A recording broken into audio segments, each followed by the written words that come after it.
नमोस्तु।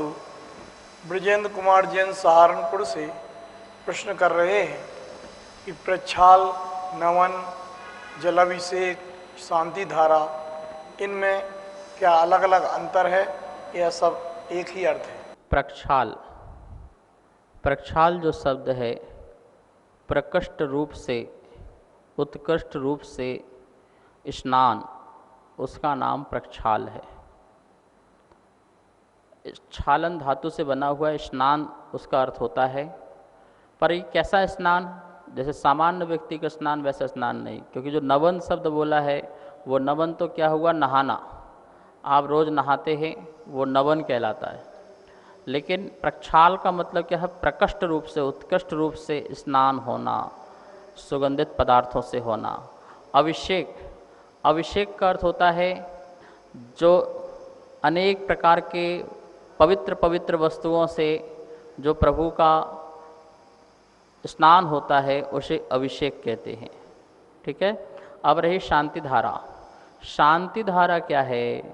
जो स्वयं की शांति और दूसरों के, जगत के, जीवों के कर्मों की भी शांति हो, इस मंगल भावना से समस्त जीव का कल्याण हो, किसी को व्याधि न हो, किसी को महामारी न हो, किसी को दुख न हो, किसी को पीड़ा न हो, ऐसी मंगल भावना से शांति धारा, जल की धारा या दुग्ध की धारा जो छोड़ी जाती है उसमें शांति का वाचन होना कि हे प्रभु, ऐसी मंगल प्रार्थना करते हैं आपसे या आपके यक्ष यक्षिणी से कि आप जगत में लोगों को सुख शांति दें और सभी धर्म के मार्ग में लगें। इस भावना से शांति धारा होती है। जगतामुत्तमा शांति धारा बोलते हैं। जो शांति धारा, जो उत्तम शांति धारा है वो जगत को शांति दे। संपूजका नाम, प्रतिपालका नाम, यतीन्द्र सामान, तपोधना नाम, देशस्य राष्ट्रस्य पौरस्य राज्ञा करो तो शांति भगवान जनित। ये शांति धारा का अर्थ है। गुरुदेव नमोस्तु। उदयपुर से कन्हैया नेतावत प्रश्न कर रहे हैं कि उपवास होता है तो उस समय थूक आता है तो क्या करना चाहिए?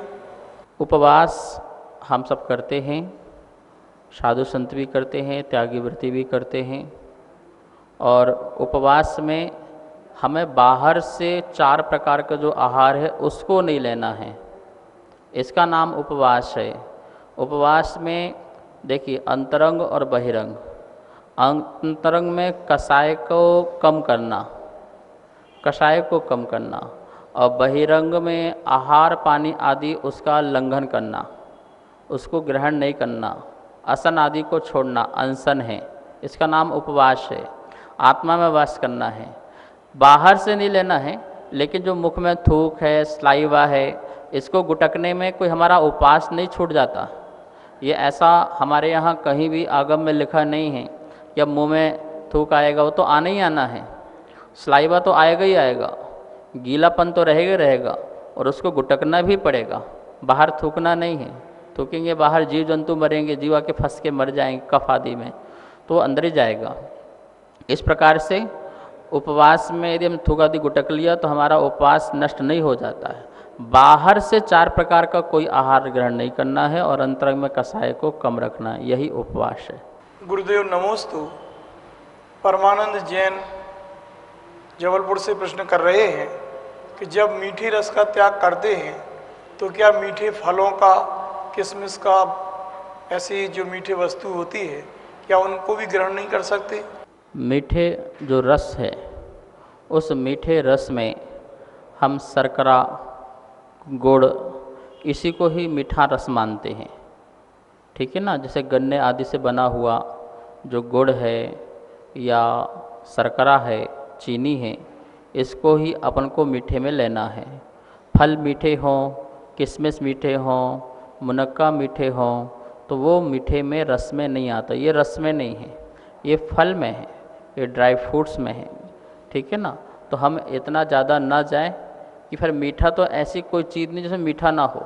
गेहूं का दाना है, उसमें कुछ अंश में मीठा होता है। ऐसा कोई अनाज नहीं है जिसमें एक अंश मीठा ना हो। ऐसी कोई वस्तु ही नहीं है जिसमें एक अंश मीठा ना हो। तो अंगूर मीठे हैं तो अंगूर नहीं लेना है, किशमिश लेना है, ऐसा बिल्कुल भी नहीं है। सिर्फ जो शर्करा और गुड़ आदि का त्याग करना ही ये मीठे का त्याग कहलाता है। गुरुदेव नमोस्तु। सागर से कल्पना जैन प्रश्न कर रही हैं कि धर्म क्या है और उसकी उत्पत्ति कहाँ से हुई, कृपया धर्म के बारे में समझाएं। धर्म वस्तु के स्वभाव को धर्म कहते हैं। धर्म पात्र को देख कर के परिभाषा बनती है। अहिंसा भी धर्म है, दया भी धर्म है, सत्य भी धर्म है। जो आत्मा को दुख से निकाल कर के सुख की ओर ले जाए उसे आचार्य भगवान समंत स्वामी ने धर्म कहा है। देशयामी समीचीनम धर्मम कर्म निवर्णम संसार दुखता सत्वान यो धरत्व में सुखी, इसको धर्म कहा है। और इसकी उत्पत्ति जो है बहिरंग से तो देवशास्त्र गुरु के निमित्त से और अंतरंग से अपने कषायों की मंदता होने पर। सचमुच में सम्यक दर्शन को प्रकट करना ये धर्म है, सम्यक ज्ञान को प्रकट करना ये धर्म है, सम्यक चारित्र को प्रकट करना ये धर्म है। रत्नात्रय धर्म है और वो रत्नात्रय कहीं बाहर नहीं है, अंतरंग में है। बहिरंग व्यवहार रत्नात्रय और निश्चय रत्नात्रय, ये रत्नात्रय को प्रकट करना ये हमारा धर्म है। इसमें देवशास्त्र गुरु का निमित्त मिलता है, अंतरंग स्वयं का निमित्त होता है। गुरुदेव नमोस्तु। चमलेश्वर राजस्थान से राहुल जैन प्रश्न कर रहे हैं, क्या खंडित प्रतिमा का अभिषेक शांति धारा कर सकते हैं?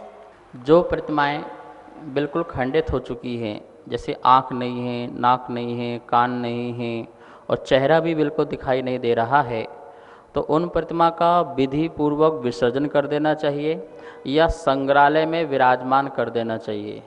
फिर वो प्रतिमाएं जो हैं वो मनोज्ञ नहीं हैं और वो पूजनीय भी नहीं हैं। क्यों? क्योंकि जब तक छवि को देख कर के वीतराग परिणाम हमारे अंदर ना आए तो वो दर्शन के कारण नहीं बन सकती है। इसलिए उनको सम्मान पूर्वक संग्रहालय में या मंदिर में किसी स्थान पर जहाँ पर मात्र दर्शनीय स्थल लिख दिया जाए, पूजनीय स्थल नहीं होना चाहिए। तो खंडित प्रतिमा में न किसी प्रकार का अभिषेक होना चाहिए, क्योंकि पत्थर तो वैसे क्षरण हो चुका है और भी क्षरण हो जाएगा, और उसमें ना किसी प्रकार की शांति धारा होना चाहिए। खंडित प्रतिमा से खंडित फल ही प्राप्ति होगी, क्योंकि मन बार बार खंडित होगा, मन विकल्प रूप होगा, तो वो परिणाम जो है प्रतिमा के प्रति, भगवान के प्रति लगना चाहिए, वो नहीं लगेंगे। इसलिए जहाँ भी इस प्रकार से खंडित प्रतिमाओं में शांति धारा होती है और अभिषेक आदि होता है, वहाँ की समाज खंडित और परिवार भी खंडित होता है। इसलिए आपको जो प्रतिमा सर्वांग सुंदर और सर्वांग अंगों से युक्त हो, उस प्रतिमा का ही अभिषेक और शांति धारा करना चाहिए। डॉक्टर नवीन जैन एमपी से प्रश्न कर रहे हैं कि आदिनाथ भगवान के परिवार में कितने सलाका पुरुष हुए हैं? महापुण्यशाली आदिनाथ भगवान प्रथम तीर्थंकर, जिनके परिवार में एक तो वो स्वयं ही सलाका पुरुष हुए और एक उनके बड़े पुत्र भरत चक्रवर्ती सलाका पुत्र हुए। दो ही हुए, क्योंकि कामदेव सलाका में नहीं आते हैं, तो इस प्रकार से दो ही सलाका जीव आदिनाथ के कुल में हुए। जय जिनेन्द्र, अगर आपके मन में कोई भी शंका है तो आप नीचे दिए गए नंबर पर भेज सकते हैं।